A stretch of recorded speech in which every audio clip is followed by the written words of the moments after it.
Welcome to Straight Lines. This is where life lessons meet leadership, where business gets a front row seat, and where you will get a blueprint for success. Whether you're managing a team, building a brand, or just trying to lead yourself better, you are in the right place. Because here on Straight Lines, we believe the shortest distance between purpose and progress is truth, clarity, and action. Straight Lines, brought to you by Blue Book Sports, has been the game's trusted directory since 1909. And now it's where businesses connect directly with players, parents, and coaches. Create a profile, promote your services, and join the community. If your business wants to stand out, it's time to get in the book.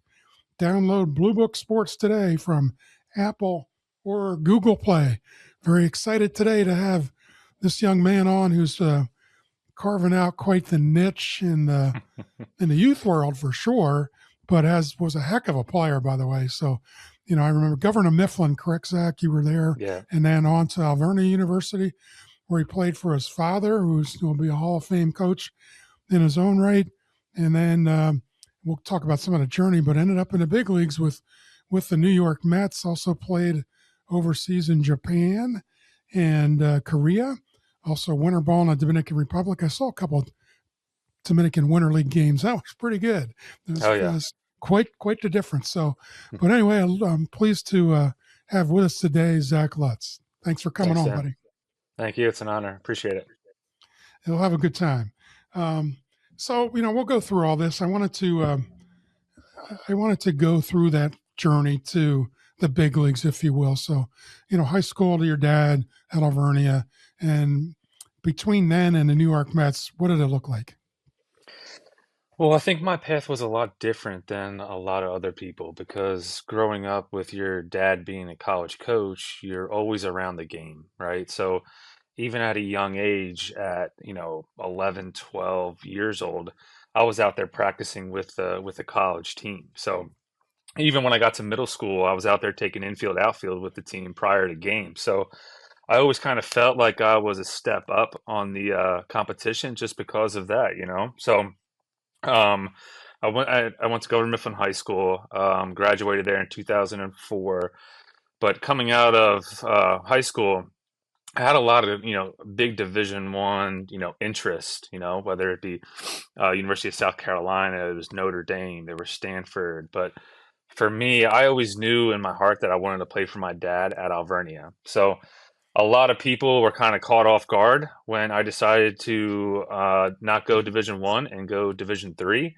But it all worked out. So then making that jump from Division III, fortunate enough to get drafted in the fifth round by the Mets. But that was a whole different experience because, in Division III, you're not seeing 95 to 97 every day. So it's a big, eye opener for you as soon as you step on that pro field. Yeah, for sure. I for one wish you would have went somewhere else. I know you probably hit one of the longest home runs I've ever seen. At any level at our place, and it was a typical DeSales Alvernia game. It was like, three touchdowns to missed an extra point, that Yeah. kind of stuff. But you hit it in the woods, over the 330 cents, over the batting cage, into the woods. So it had to be 450, maybe more. It was incredible. It was one of those, like, all right, I'm going to clap for that. That was pretty damn good. That was really good. Um, and also playing for your dad was awesome. I was fortunate enough, both my two played for me, and Nolan and Doc, and they're both in baseball, and so proud of them. But man, what an advantage, they were out there taking the IO and BP Hmm. and all kinds of other stuff, pretty much every day. And it's quite the advantage. But you had quite the career and opportunity. And I think that's very awesome that you did stay and play with your dad, who's a very, very good coach. Um, so, tell us a little bit about the overseas in Japan, Korea. What was that like? Japan was my favorite place to play. There's about 50,000 fans every single night. And I did really well when I was over there. Plus, I had Andrew Jones was on the team, and there was only four Americans that could be on each team at a time. So I was fortunate enough to have a guy like that be a mentor, kind of take me under his wing.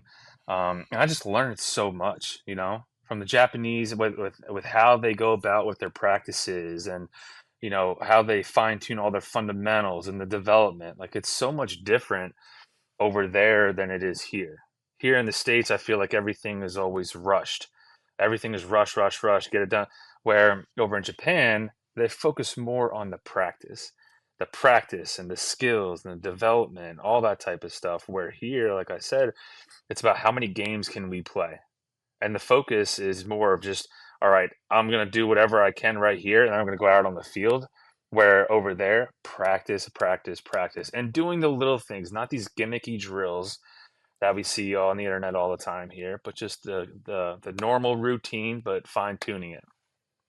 I think I already know the answer to this next question I had for you.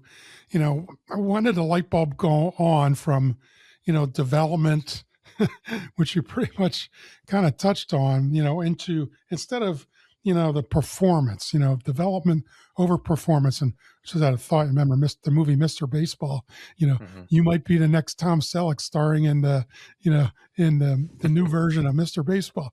Pretty good show. But, how did the light bulb go on over there, or are you starting to see that beforehand? I mean, I think just because the way I was brought up, when I was going to my dad's practices at Alvernia, it's like we weren't doing all these crazy, there wasn't all this social media or anything like that. It was just doing the routine plays and mastering those with proper footwork, with good balance, with a good plan, with a good routine. Like those things were the biggest focus. But then you kind of see it differently now that I'm done playing and now I'm back in the youth sports world and I'm coaching my son's 10U team, but I've also coached every single level. So I've coached from 10U all the way up until they're a senior in high school.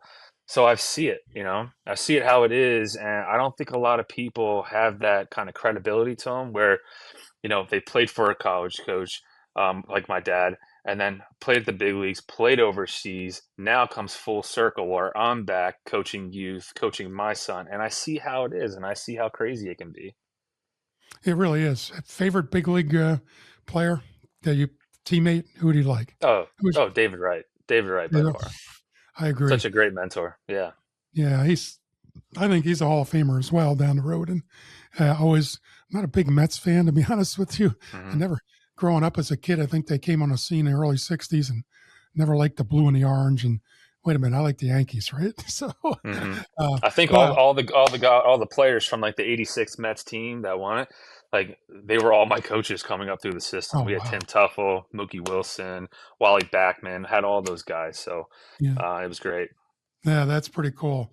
That's very cool. Um, Something the fans might not understand about life in professional baseball, right? Behind the scenes and kind of the things you've learned there that has transferred into what you're doing now. And obviously you're in an important leadership position to be able to lead young kids and all the way up to high school kids. I think what you're doing with All Star Baseball Academy is pretty cool, and they're doing it the right way, in my opinion. And anything that transferred from playing days, into some kind of a leadership feel to it. Sure, I would say it would be more accountability, having a routine, having a plan, like all those certain things. They all tie together to what I'm doing now. So everything that I've learned from playing for so long, now I have that ability to give it back to the youth and kind of steer them in the right direction of what good looks like, both on the field and off the field. How do they? How do the kids react to you? They asking for autographs or bringing No, in no, no. bring in an No, apple? it's funny because some of the kids come in like I don't go around and say like, "Hey, I played for the Yeah, Mets." Like nobody does.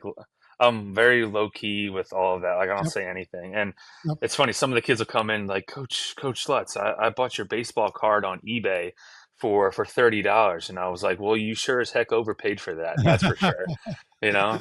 But it's great. I'm just very laid back when it comes to coaching, but I know how to set a standard and I know how to hold the kids accountable. But I think the biggest thing that separates me from a lot of other coaches is I get to know every single player on my team very well in depth. Just the not just the kid, but the whole family in general. So then there's a comfort level. There's a confidence level that they have then in me that I'm going to be able to take their son or daughter under their wing and they feel comfortable that I can, help develop them.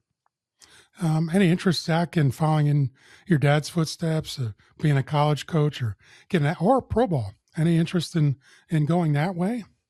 Not Never. really. How about No, that? no. I've Never. been asked that, yep, hundreds of I times, bet. especially over the past, year. And for me, I like what I'm doing, I'm comfortable. That's perfect. That's great. And of course, the 10-year-old, I'm sure is going to be a pretty good player. I have a 9-year-old grandson, Nolan's boy in Bradenton, Florida. He's pretty good. Oh So yeah. Hmm. no surprise, right? There's Hmm. absolutely no surprise. Any failure or setback along the way in your career that's kind of, become, you know, I mean, how you handle adversity and failure really defines us as an individual. Anything there that you turned that was, geez, gosh, I wish that wouldn't have happened, and you turned it into, an asset, something Hmm. good. Yeah, I mean, throughout my whole career, especially even young, at high school and college, like I was never hurt. I never had any injuries or anything like that. But then my very first game in pro ball in the Brooklyn Cyclones, I broke my right foot. So I ended up having a bunch of screws put in there. I missed a lot of Yeah, time for that. But even when you're there and it happens, you're like, this is the worst thing because it's my very first professional game, you know? I remember that. So for me, I didn't I didn't get down. I never ever got down on myself. I took that as something that I can learn from. So all of a sudden, if I'm in the dugout after surgery and I'm just watching the, I had the ability to sit back and watch the game from a different viewpoint. And I think that's what really helped separate me was because I got to learn so much. Like going from Division III straight into pro ball, like it's a lot, it's a huge jump. But for that to happen, it was almost like kind of like a blessing in disguise because I got to see it, I got to learn, I got to talk to so many different individuals. So then when I came back to play, I felt like I was 10 times better than I was before I got injured. Um, yeah, I remember that when that happened to you, and everybody that knows you was like, "Geez, come on, Hmm. hopefully you overcome it," which you did, and you persevered, through that whole circumstance to end up, getting an opportunity, which is very, very noble for sure.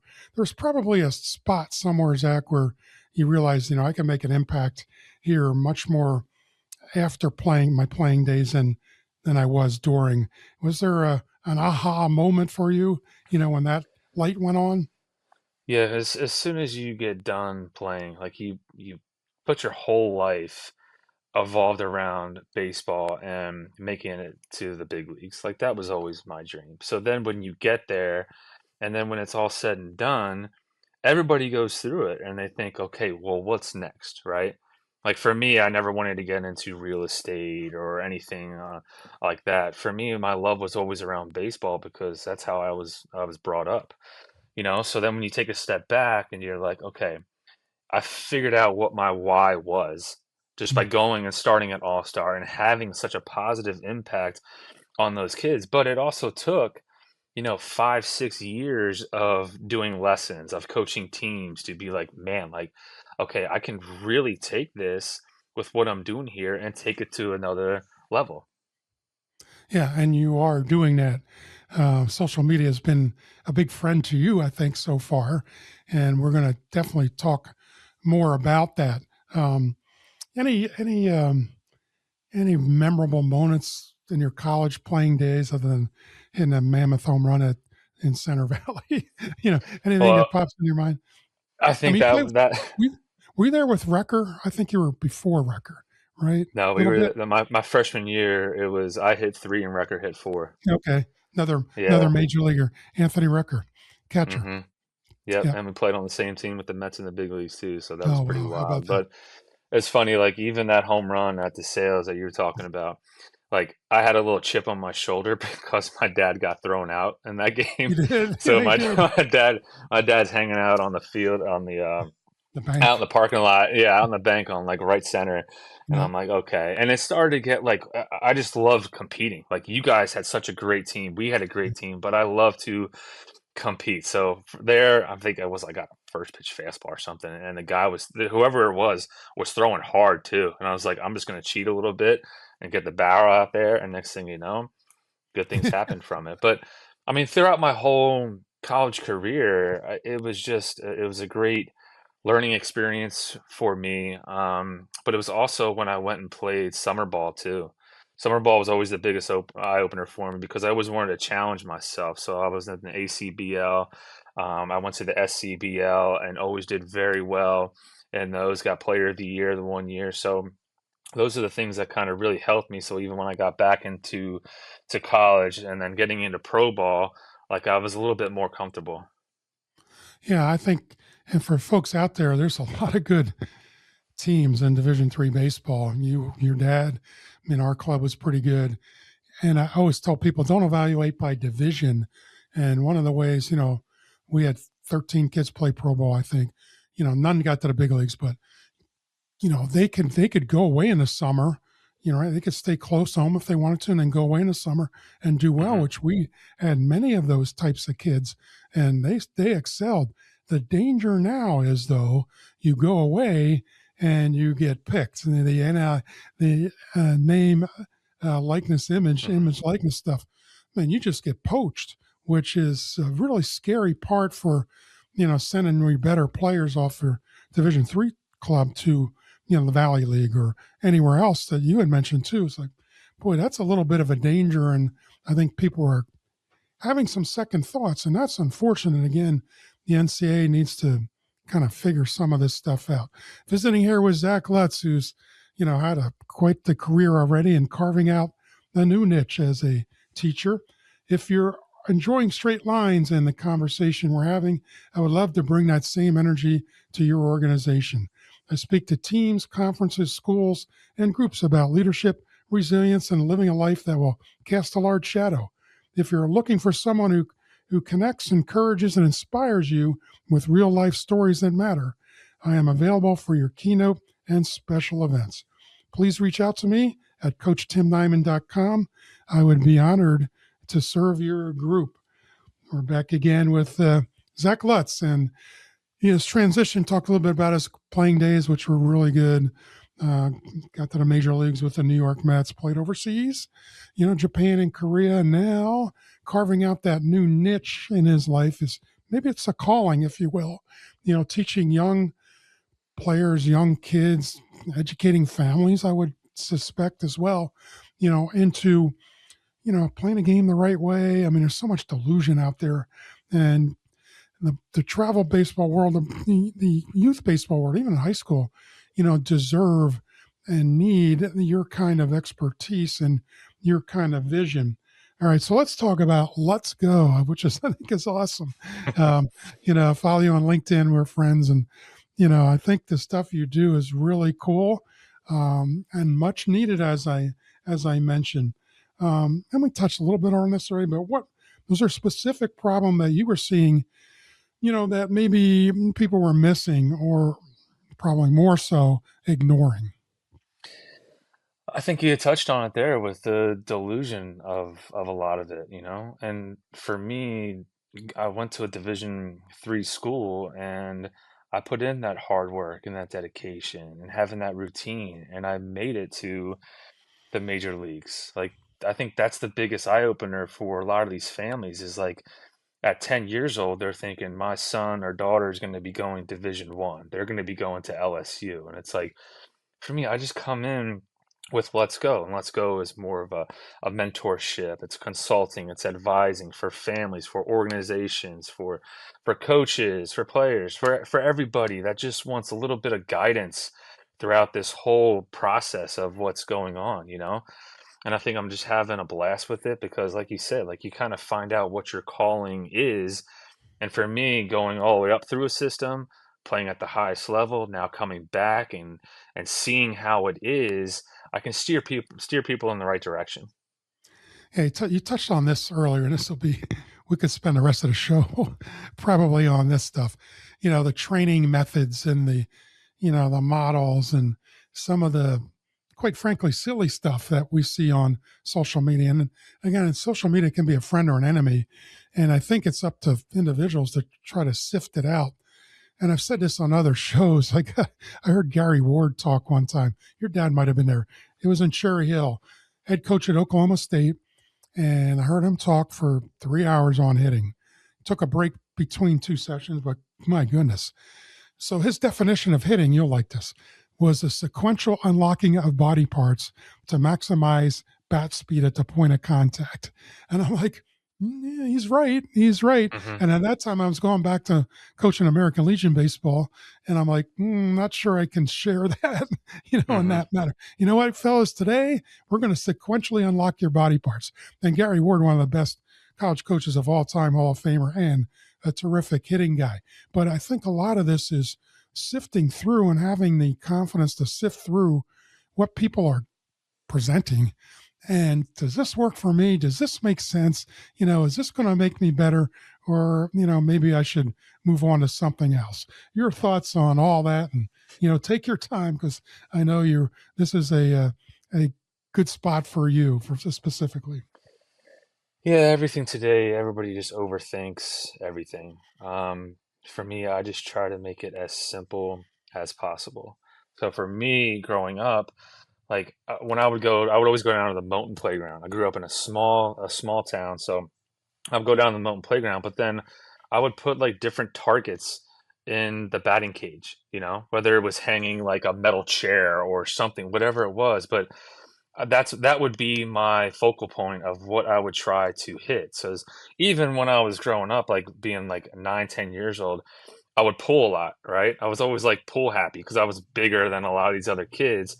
So then I was like, my dad was like, let's try to get everything going up the middle the other way. So then even from a young age, my approach was always hit the ball up the middle or through the second baseman, picture him standing there with his glove on his chest and try to hit down through the ball to create backspin. So for me, that was always my thing of like, okay, I had targets out there. I would always put the tee at home plate on the field too. Like that was my biggest go-to in high school and college is I didn't really like so much being confined in a cage.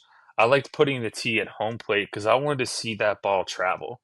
So I would do that, but I would mimic everything that I was doing. So if I was there and I would hit a ball off the tee with good backspin to the right center field gap, I would come out of the box and I would make it like I was getting a triple, but I was doing everything game like, right? And I feel like that was the biggest thing that kind of helped me slow the game down because I would go through every type of situation that there was. Like I remember one time, it was my freshman year in college. We were down in Fort Pierce and my dad put on the hit and run.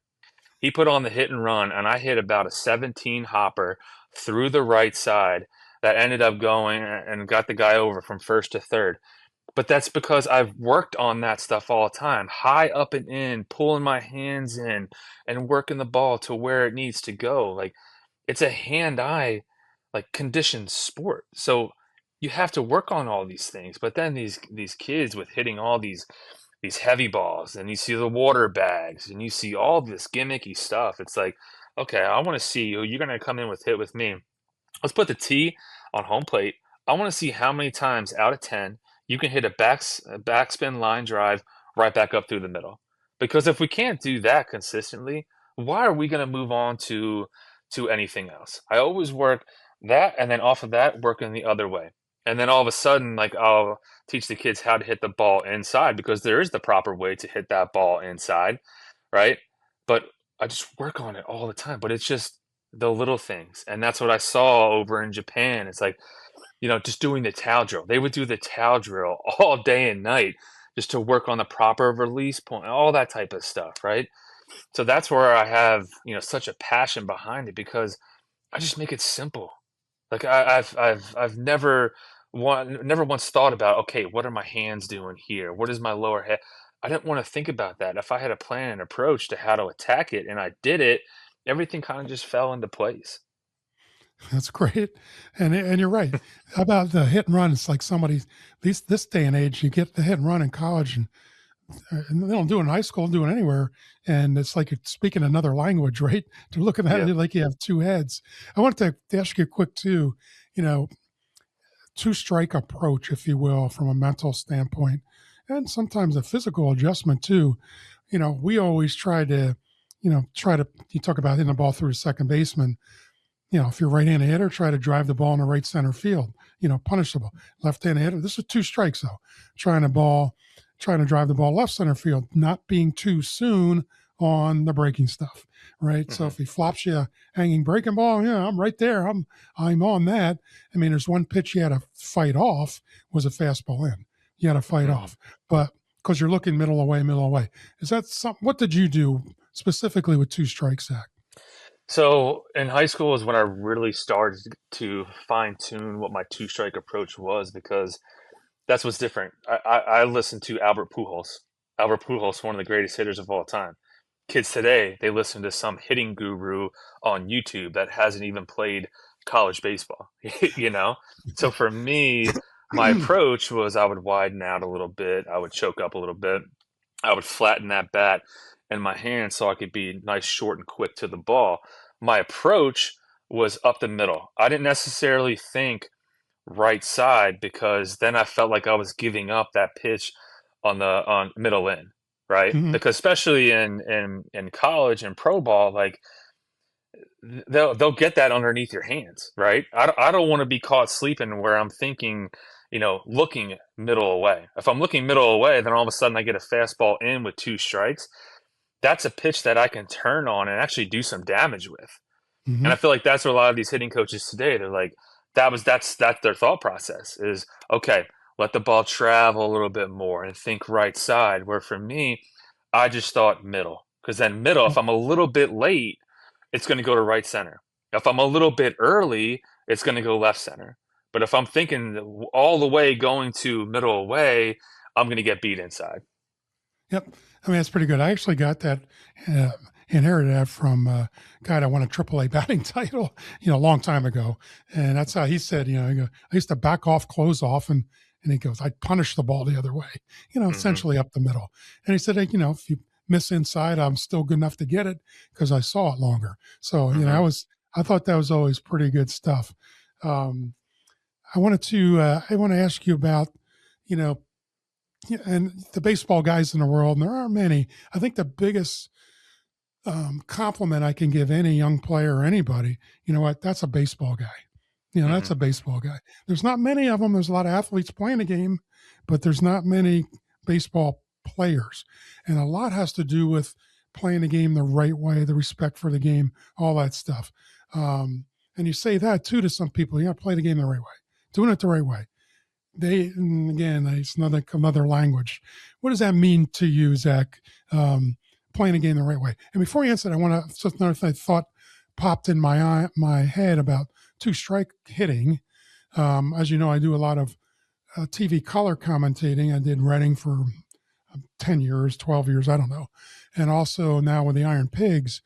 I always said the guys be able to hit with two strike is the separator. A lot of guys can hit up until then. They get till two strikes, and now you're toast. You're out. You don't make any adjustments. And I always thought the separator was being able to hit with two strikes. So if you want a quick comment on that, fine. And tell us about doing it the right way.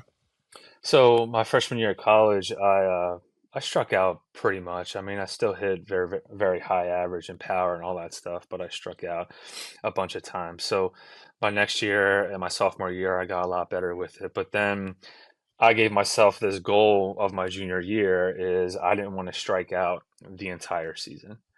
So how I went about it was I worked on it all the time. Like I was so confident in my swing because of how many reps, how many, just balls that I was hitting that I was so confident that I knew when I got two strikes, nobody's going to beat me, right?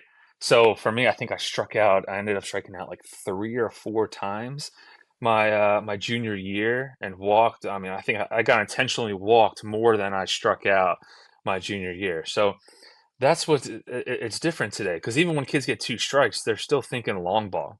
They Where two are. strikes for me, I'm like, I'm just looking to, just try to make something happen here, right? Like I can sneak a ball through the hole right here because I need to find a way when you're talking about being an all-around baseball player, I want to make something happen.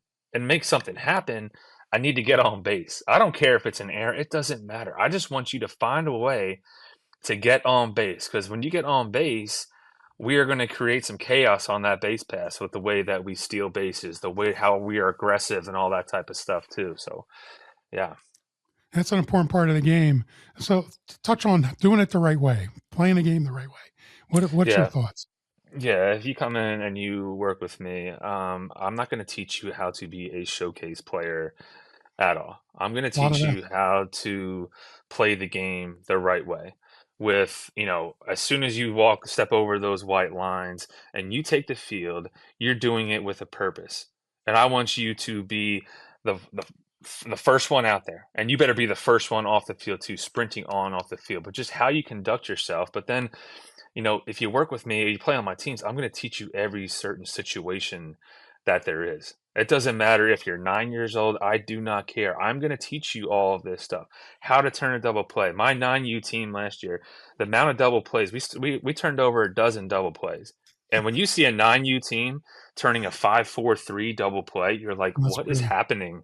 What is that's happening impressive. right now? So that's where for me, I just focus on those things, but I'm going to make you an all around ball player and an all around good teammate. I don't think kids watch baseball as much. I'm certainly a lot of distractions when you grew up, and certainly my days.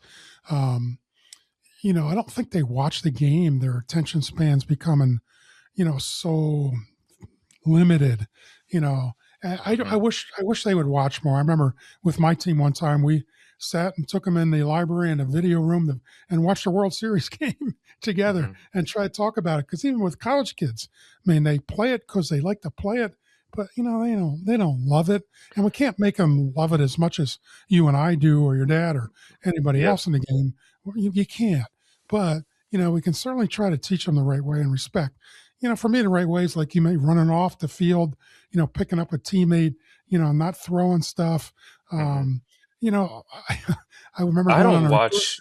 Yep. I was going to say real quick, I don't really watch the game that much either. I'll watch certain players that do it Okay. the right way. That's why I have Bobby Witt back here because I love watching Bobby Witt He's play. pretty good. Uh, Yeah. other guys, Brandon Nimmo.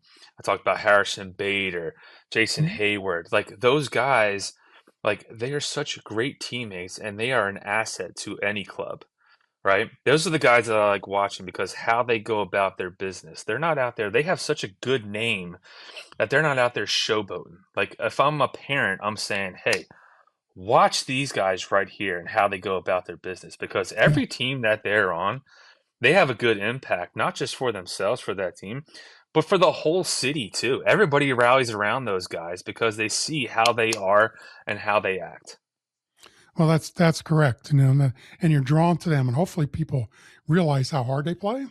Always running balls out, going first to third, hitting cutoff men, celebrating the success of their teammates. I don't see that all the time either. I think players are happy to step over somebody to get some playing time. I don't think it happens all the time, but Hmm. it exists. So I think, yeah, hopefully kids are drawn to those kinds of players. And Bobby Witt's He'll be Hall of Famer. Just got to stay healthy for a few years. You mentioned Hmm. parents. So what are they missing? Um, as I mentioned, a lot of delusion, and Hmm. what's the myth? I think parents think I'm going to spend all this money, and I saw a social media post today. Somebody spent $16,000, last year, for their son to play travel baseball. So, Hmm. with what outcome in mind? Probably they think, they're going to get a Division I scholarship and get paid to play, and all those misnomers. How do you feel about that? I would say the parents are misled and they don't have clarity on certain things, but then they're also getting told information from somebody that hasn't gone through it.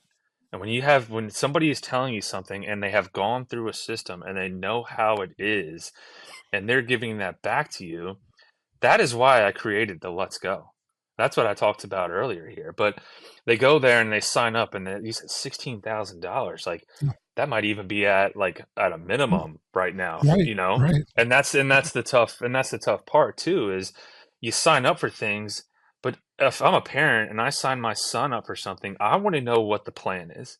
I want to know what we are going to be able to attack here. What does that development plan look like? My son is 10, so when he steps in that door and he's working with an instructor or he's on a team, I want to know exactly what it is we're going to be working towards. What are we looking to accomplish right here? And it doesn't have to be just on the field. I want this to have a positive impact for him off the field too, to teach him how to be a good teammate, just teach him how to be a good overall human being. So then when he gets older, he knows what to do. He knows what to look for, who to hang out with, who to stay away from, like those little things. But those are the questions that as a parent you need to ask. And that's why the Let's Go and my LinkedIn profile has taken off because people are starting to ask that question to certain organizations and then they come back and they're like, "Thank you." It's not even the fact like, "Hey, you saved me a bunch of money." It's the fact that all of a sudden they see where value is and where to go for that value. And as soon as they get that, they're a little bit more comfortable because then they're with somebody that they can trust. They got to trust you first, that's for sure. Yes. I mean, Mhm. otherwise we're all just slinging it, which isn't what we want to do. And I think Mhm. the guys that have been in a game a long time, you certainly realize that. And we're making better human beings. It's the big picture. It's a long Mhm. game here, not just going to win a plastic medal on the weekend somewhere. Visiting with Zach Lutz, who's building his own legacy in his own right. When a game is over, what will people remember about you? My book, What is Your Legacy? Challenges leaders, athletes, and everyday people to think beyond the scoreboard. It's about purpose, impact, and the mark you leave on others. If you're ready to define your legacy and live it with intention, this book will guide the way. Get your copy of What is Your Legacy today and start shaping the story only you can tell. You can go to CoachTimNeiman.com, go to Amazon, get that book and my other book called Team Killers. I think you'll like all those, both of those books. A little bit of something for everybody for sure. Again, back with the Zach Lutz of Let's Go, which I think is very creative and I like it quite a bit. So, we talk a lot about youth baseball now and, maybe what the future is. If you were to redesign it, maybe I could help you around anything. What would that look like? Take some time, but we're going to just get the eraser and get it off the whiteboard. And this is where we're going. What would that look like, Zach? I honestly, I think it's tough because there's so much money that's involved. When you look and you see with youth sports, it's going to be a 50, 60, 70 billion dollar business and ecosystem. You're like, okay, what does this actually look like going forward? But if you bring in the right people and it's where it's not money driven, yes, there's going to be money involved because everything is a business, nothing is for free, but there has to be standards. And there's guys that have played at the highest level that are in my same position that have their own academies, that have their own brand that they've started too, that are in it for the right reasons. And those are the ones that we need to come together and put together that plan of attack of what it looks like, what the standards are, what the non negotiables are, and then how to set up that plan and then how to execute it. Yeah, and it is complicated. There's no question about Hmm. it. Everybody's got rankings and their own national Yeah. tournaments, and And I'll tell you how there's it is. yeah. Go That's ahead. the thing. Yeah, I'll tell you how it is. I do not care. That's I think the biggest thing of with me. Like I'll just tell you how it is. I'm not gonna go and lie to you about something like, oh yeah, you know what, your kid is gonna be the next Bryce Harper here. Oh, you know what, he's gonna make the middle school team right here. I'm gonna tell you right to your face, like this is what he needs to do. If he's not gonna do it here and he's not gonna do it at home, well, I can tell you one thing, you're wasting your money. But if this is what you're gonna do and you're gonna trust the plan that I have for you and he's gonna execute it, I know for a fact of just going through the system and going for it and being around this for so long that if he does A, B, and C, he's gonna get to where he wants to be. Yeah, people need to hear that. Man, they really need to hear that. And if they subscribe to it, they're going to succeed. They're going to get Mhm. better. May not be good enough. Who knows? I mean, the good Lord only gives you so much ability and talent, except for guys like you, myself, and others to try to cultivate it. But they really do need to hear that. I'm guessing maybe down the road, hopefully, and this could take a lot of time, you get like minded guys like yourself and build enough momentum that it becomes its own, ecosystem. It becomes its own, entity of, all right, here's what we do, is the way we play it. Wouldn't it be cool to go watch a game and everybody's kind of on the same page, playing a game the right way, hustling, um, you know, all kinds of effort, respect. Oh, boy, it'd be really cool. But you don't see that, in these tournaments. I've gone through it with Doc a little bit when it's just kind of getting on the circuit, and I have a grandson that's been going through it since he's 8 years old. And I see some stuff. I'm like, you guys walking around like they invented the game. They're walking around. I call them paint cans. Hmm. They're walking out of Home Depot carrying paint cans. It's like, what are we doing here? Just make them better players, Hmm. better people. Give them a great experience, and you know what? They're going to stay with the game, especially at the younger age. It evolves differently. Hmm. As we go.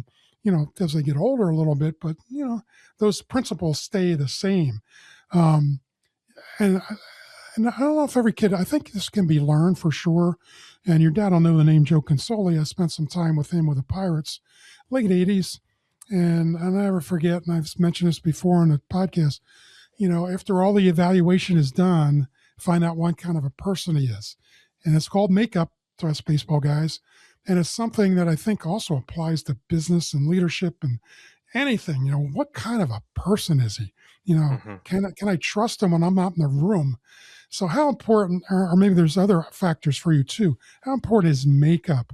And I guess the other thing is, can it be extracted? Can it be taught? Because look, some kids come from different backgrounds, right? They Hmm. come from, and those are the kids that are challenges, and sometimes the most rewarding, where we can kind of show them the right way. What are Hmm. your thoughts on makeup and anything else along those lines? Yeah, I think the thing with I would say the mental side of it, the mental, it's very undervalued. And I feel like kids today, it's like as soon as something bad happens or whatever, they hit that panic button, you know? And for me, when you're working with me, I'm going to teach you, okay, how to turn a setback into a comeback, right? Because I've been through it. It happened with me with my injuries and all that. But I feel like that's just overlooked a lot. And like with every sport, like you can have the most talent in the world, but if your mental game is not up to par with everything else, you're done. That's the biggest thing getting into pro ball with me was like with the pitching. Like it was even after I got drafted, I went to a mini camp down in Port St. Lucie, and I faced some Latin kid. He was throwing 98 miles an hour, and I called my dad afterwards, and I said, "Dad, I got no shot. I can't even see the ball," you know. Wow. And he was like, "Hey, just take a step back, go back Yeah. to your approach, go back to your thing. Certain things. Stand in the box when guys are throwing bullpens. Work on your tracking. Like, there's always a way to kind of figure out how to make the game a little bit easier for you. So that's what helped me kind of make my transition right there. Yeah, we've got to deal with a failure. A game's built on Yeah. failure, and it'll eat you alive. Hmm. Even guys that are successful, 3 for 10, you know, Yep. 4 for 10, they're still, geez, I think I got to get hit. And I think a lot of that comes from not so much the coaches for sure. It's the outside pressure.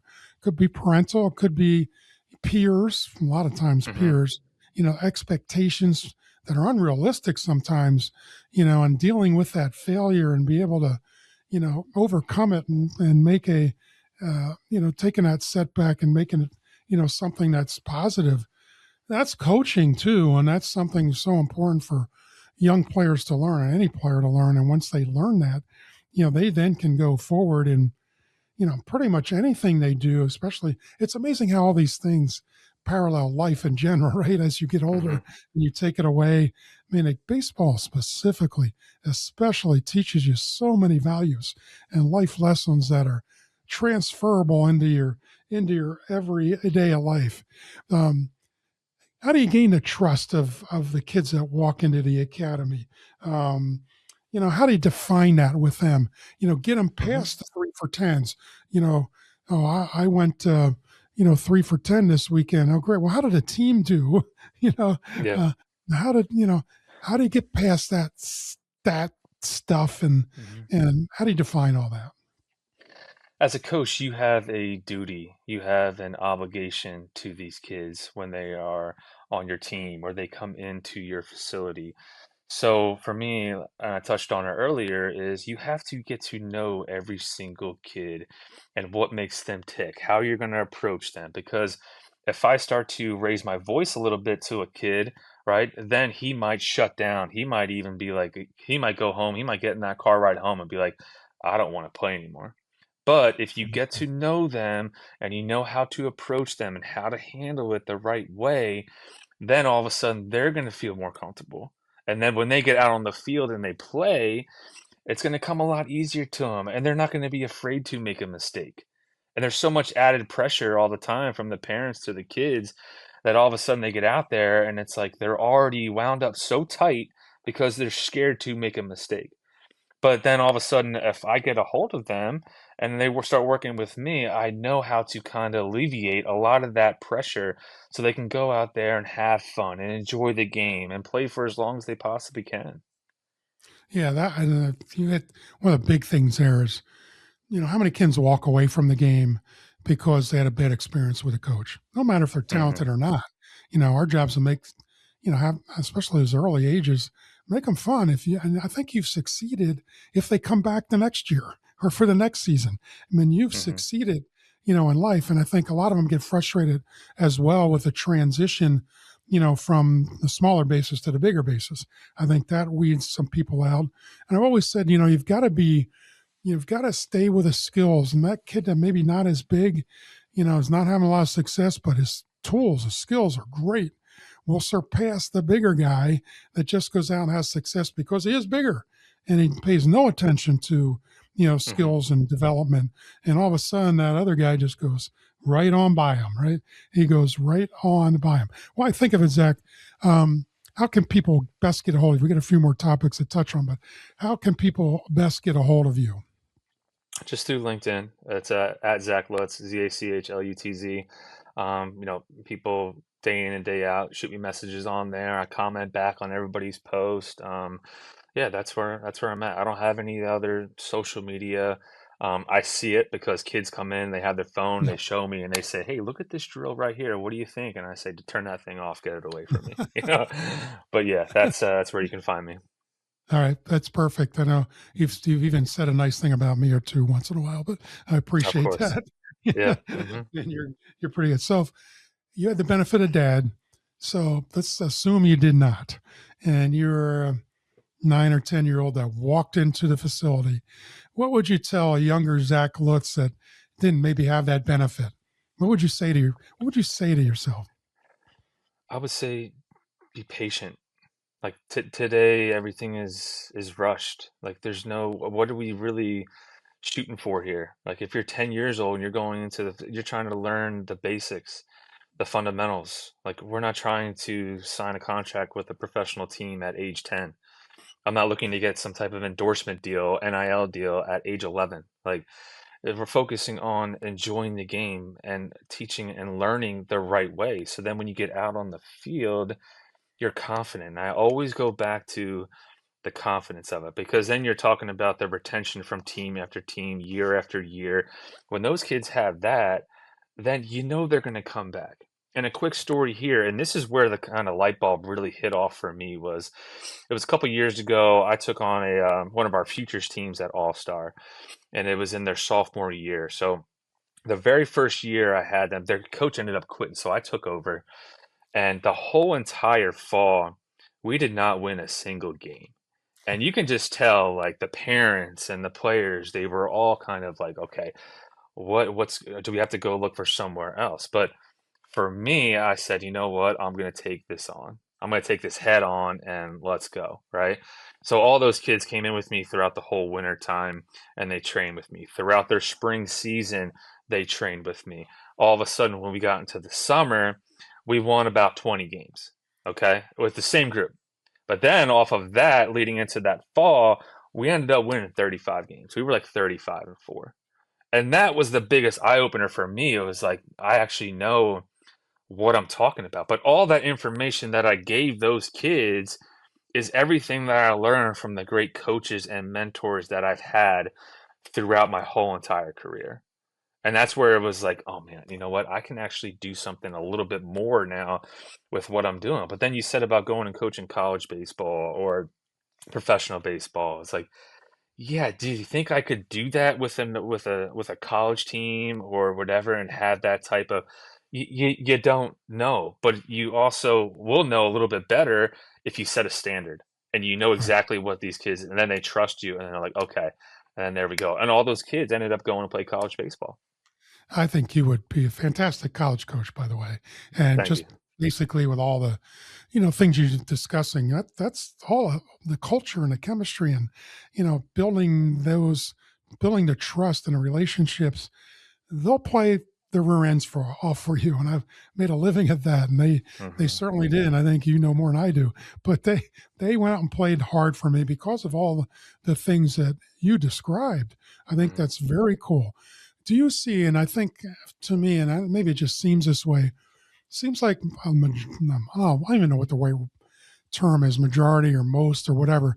A lot of kids seem to go into the transfer portal in college baseball that jump teams, perhaps, when they were younger in travel ball. Do you see that connection anywhere?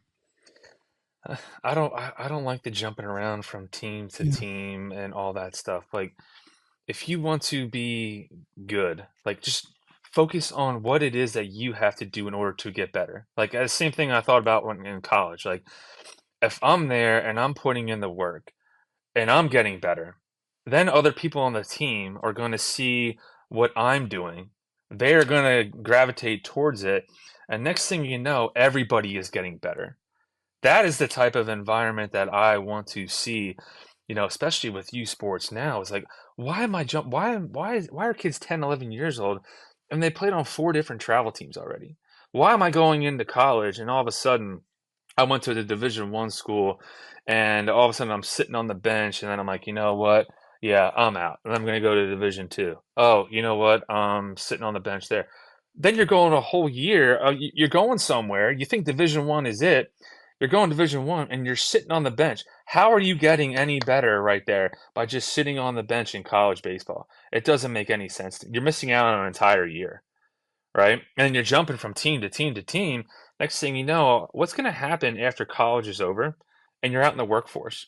What is that going to look like from a business owner when they see, okay, this guy went to here, he went to Texas, then all of a sudden he went to Millersville, and then he went to this school here, and he has four schools in his time when he was in college. What is he going to do here when something doesn't go right with this job? Is he just going to jump ship and go from here to here? Why do you think I've been with All Star for 10 years?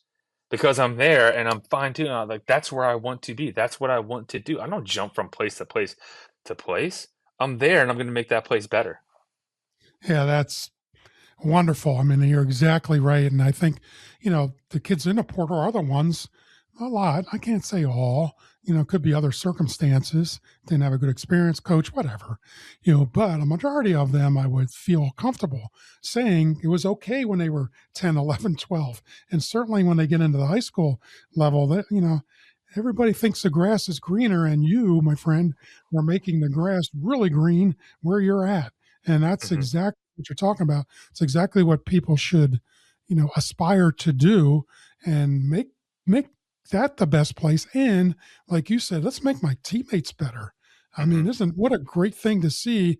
And you build. I think one of the things lacking in travel baseball is that camaraderie. That playing for the team becomes a very selfish service for most. And I think what you're doing is, you're creating all that, playing as a team, and hopefully making these deep rooted, you know, symptoms, these deep rooted, Hmm. things that are critical in terms of staying with one place, making it better. And then, of course, when you do, best point of all, when you do go to the workforce, yeah, there's some consistency. There's some trust. It's we're being where your feet are and all that good stuff. All right, one final question. I always ask every guest, and they all have different perspectives, and I appreciate it. And there's no right or wrong answer. And what Hmm. does straight lines meet to Zach Lutz? And let's go.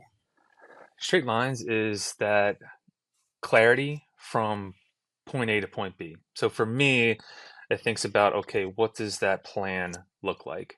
Right? There's going to be certain things that come up over your career that there's going to be things that you have to make adjustments to, right? But how can I make an adjustment to get back onto that what I'm looking to finally execute and get to? And I feel like that was with me with straight lines. It's like as soon as you get drafted, you think, okay, I'm gonna get right up to the big leagues. But there's so many different things that happen with injuries and so many different things.